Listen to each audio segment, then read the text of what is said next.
Welcome back to That Dad Guy. It's September the 16th, 2023.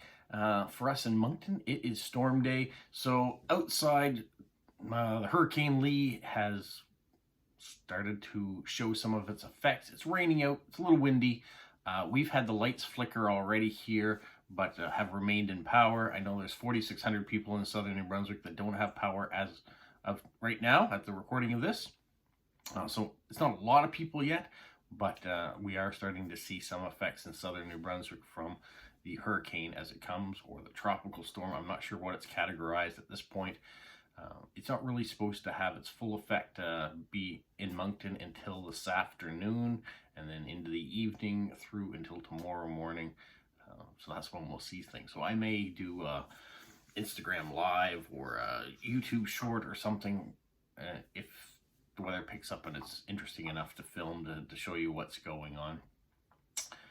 I'm also plugged in right now with my camera, so I'm trying to keep the battery power at 100% in case we do lose power.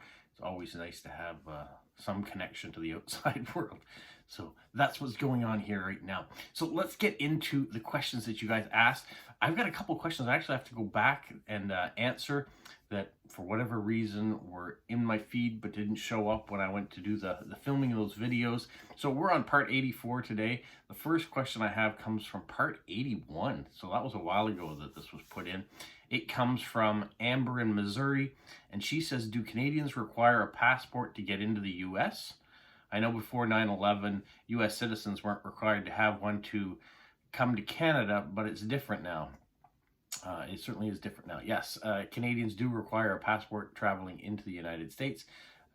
I know earlier on, if you were in a border town like St. Stephen, New Brunswick, traveling into Calais, Maine, you could travel into Maine just using your driver's license or whatever to show that you were a Canadian if you were just crossing over to get groceries or something like that.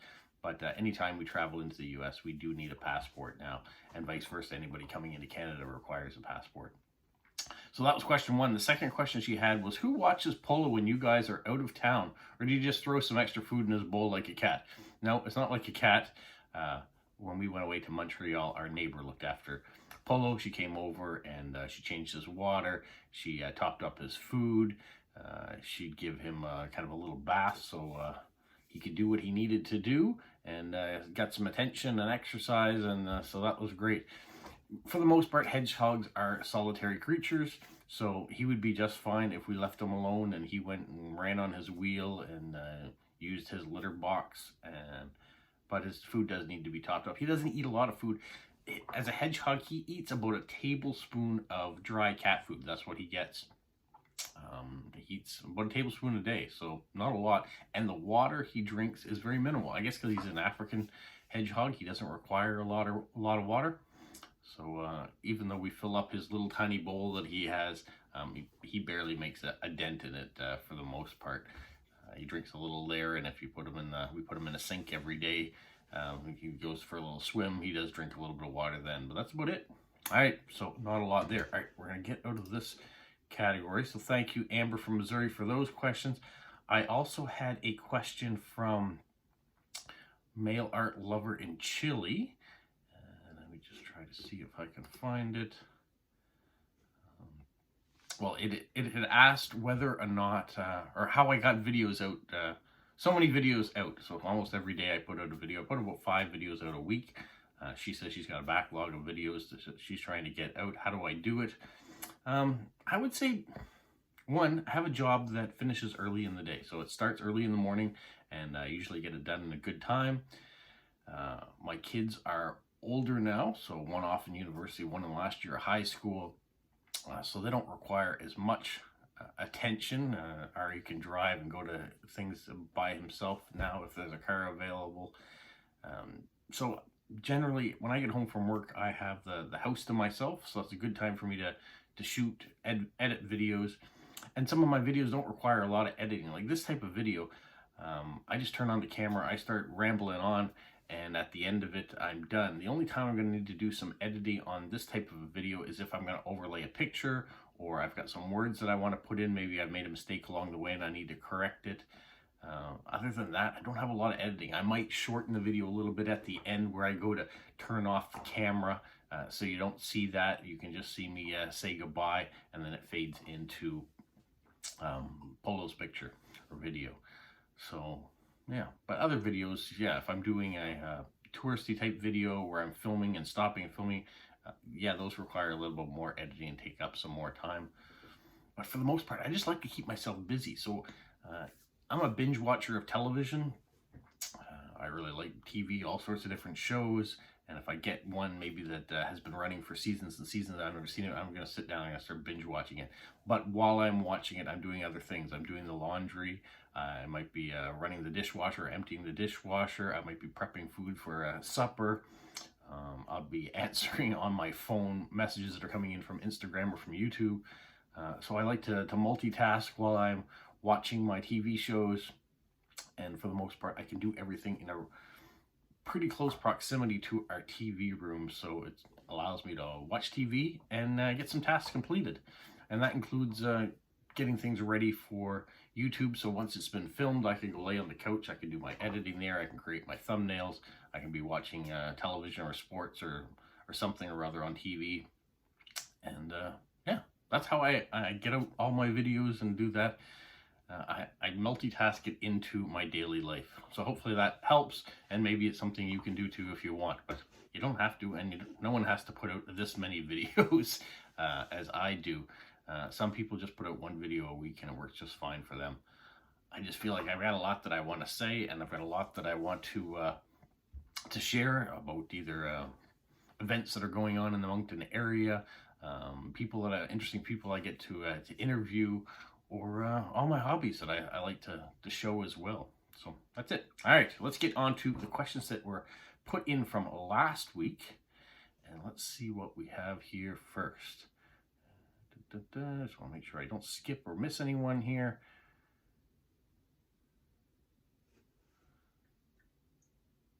Okay, here was one from Great Stamp Adventure in New Zealand.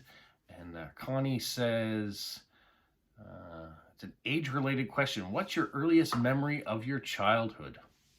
Earliest memory of my childhood? Oh.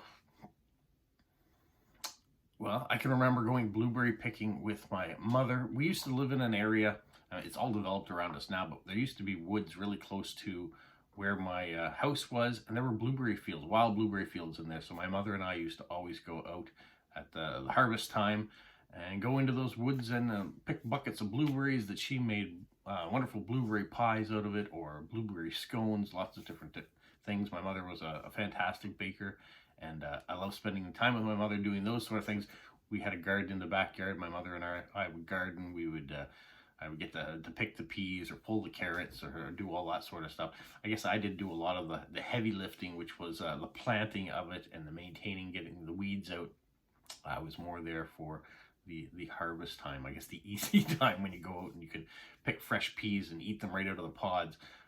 But I do remember that with my mother. That's earlier childhood memories for sure. You know, I had lots of great memories of doing things as a child, or going on trips with my family, whether we would go to bed and breakfast in Maine. And you know, there was 4 kids and my parents that were there, so we usually had to rent a house when we went to a bed and breakfast. My father always liked to be places that had animals, whether it was a farmhouse so he could go and visit the pigs, or cows or horses, or whatever might be around. So those are great memories too, of being in places where there's a bit of a gap between me and my siblings. As I got older, my brothers and sisters all aged out and were off doing their own things. So for a little while, it just was me and my parents, which was a different type of experience as well. But I wouldn't say that that was necessarily at my childhood. I would have been in my preteens or teenage years at that point in time. So yeah, lots of great memories. I'm sure more of them will pop up as well, but there's one of my earliest childhood ones for you. So thank you for that question. All right. Oh, it's funny.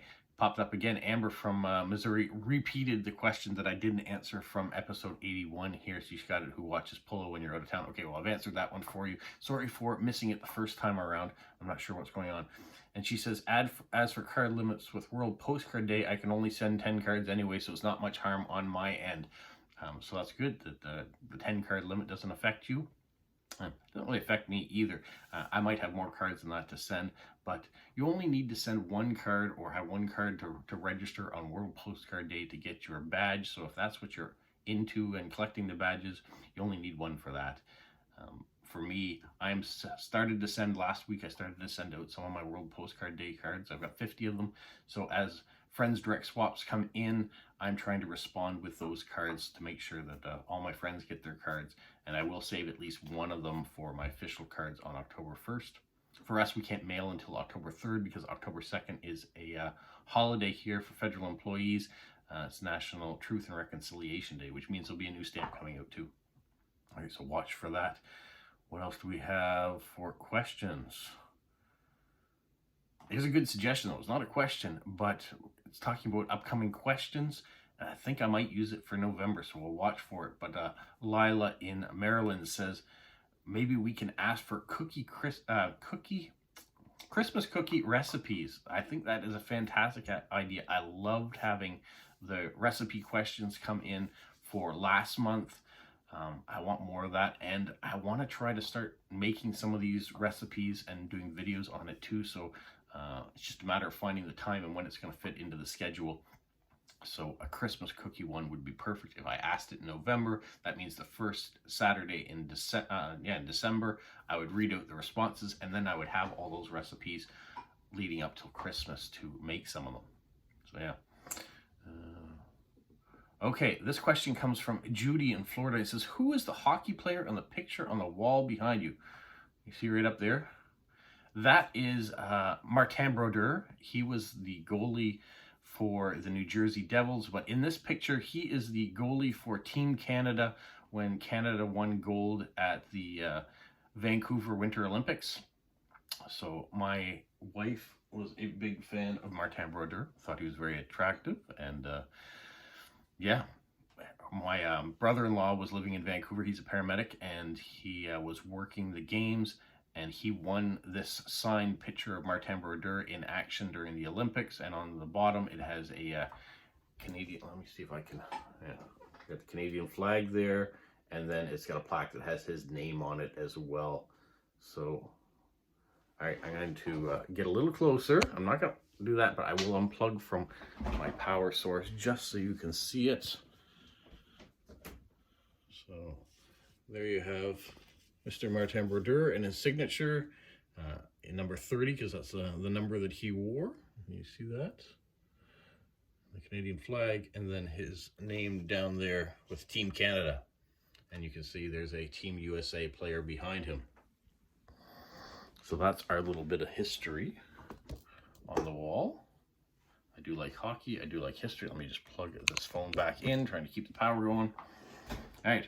So there was one thing that maybe I would have normally stopped the camera, gone up, filmed it, flipped it around, and then come back. Then it would require more editing. But here we are. I can get it done without doing that.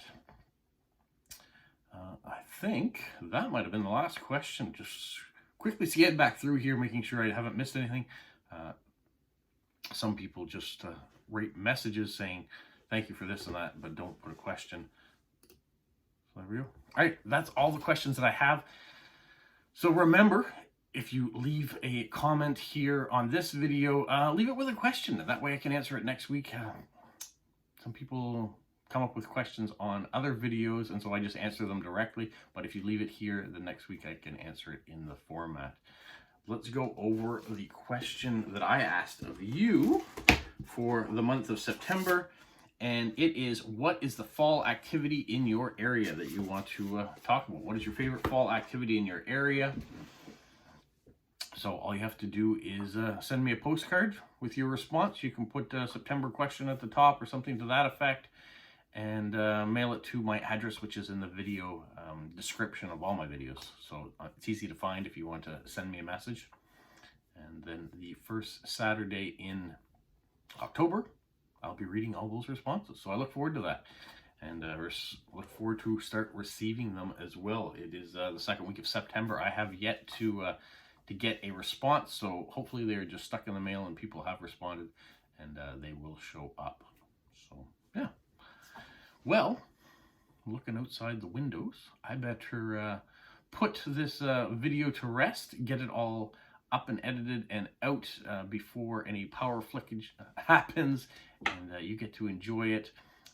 I will keep you updated though if the storm really intensifies. I'll probably do a quick short showing you what's happening outside. And then tomorrow, I get to write some postcards. So I have a bunch of postcards that I have to respond. So what a perfect way where I'm going to be inside anyways, that I can respond and get all my postcarding done. All right, that's it. Have a magical week. Stay safe. What, Polo? You say like, subscribe, share, and tell all your friends? Who's a good boy? Who's a good boy? Bye.